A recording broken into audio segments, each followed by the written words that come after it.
Hey there, it's Q108 Scott Chase, and we're spending some time today talking with a local artist, Clarksville's own Clairity.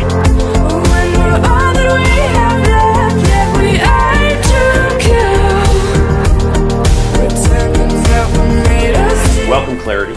Thank you so much. I'm really excited to be here. So glad you're here, and we're very excited about your music, and just as excited about the fact that we have an artist here in Clarksville that we can kind of grab hold of and claim as our own. Thank you so much. Yeah, it's been amazing. So you initially started singing when? When can you remember? So I feel like I started taking voice lessons around age 7, 8. It was mostly just for fun and sort of also because my mom made me. I wasn't really sure how I felt about it, but I just always had a profound love for music, and so I think it just started organically as that. And I learned something about, so the voice lessons were around that time, but then you learned how to play the keyboards, but maybe not the same way everybody learns how to play keyboards. Yeah, it was really funny. I was such a stubborn child. I didn't learn to play piano until much later in life, probably like 13, 14, and I'm actually self-taught through YouTube tutorials. YouTube videos is how you did that. Well, you can learn just about anything on YouTube these days. This is true. But was it a teacher doing a YouTube video, or did you just watch the way other people were playing? Well, it was sort of a teacher. Well, at least I'm hoping it was a teacher. I mean, it was just like not so much a person, just their hands on the camera. So I'm hoping those hands were attached to a human. Otherwise, that would be very strange. But yes, yes. So you learned everything that you know about playing keyboards. Did you ever have real lessons after that, or was it just basically that? I did, and that's why I say I was a stubborn child, because I took, I believe, on 2 separate occasions, piano lessons as a kid, and I was just, well, I had such a strong ear. I wanted to play each song as I heard it in my head and how I thought it went, versus how it actually appeared on the sheet music, and so it just annoyed my piano teacher, so we're just like, all right, we need to find another way, and so it ended up being YouTube. Well, that's interesting. Yeah, well, there it goes. That's proof that you can learn how to do anything through YouTube videos. Very true. So at that point, so you're learning, you get the voice lessons, you're learning to play an instrument. When did you really start writing songs?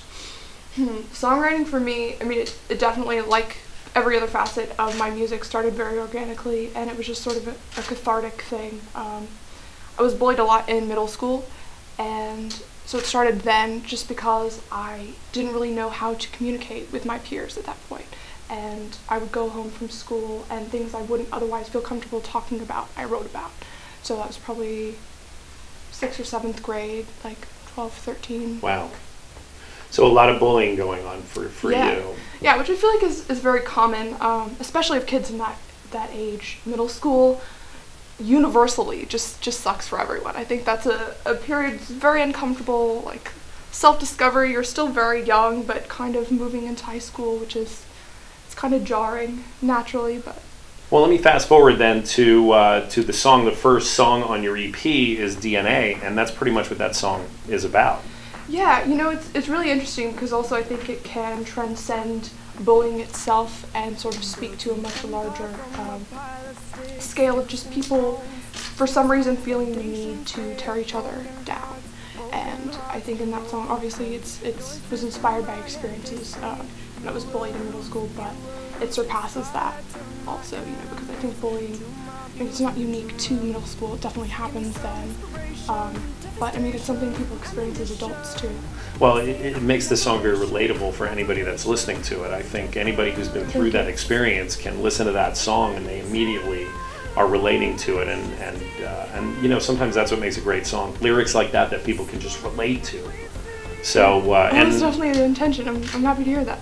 Well, yeah, I think, well, yeah, you write it, as you like to say, or it's kind of organic where it comes out of you. It's a release for you. But I think other people will be able to listen to that and say, oh my gosh, I had the same experience, and then that's a connection to your music. So it's a great way. That's the way people connect to music anyway.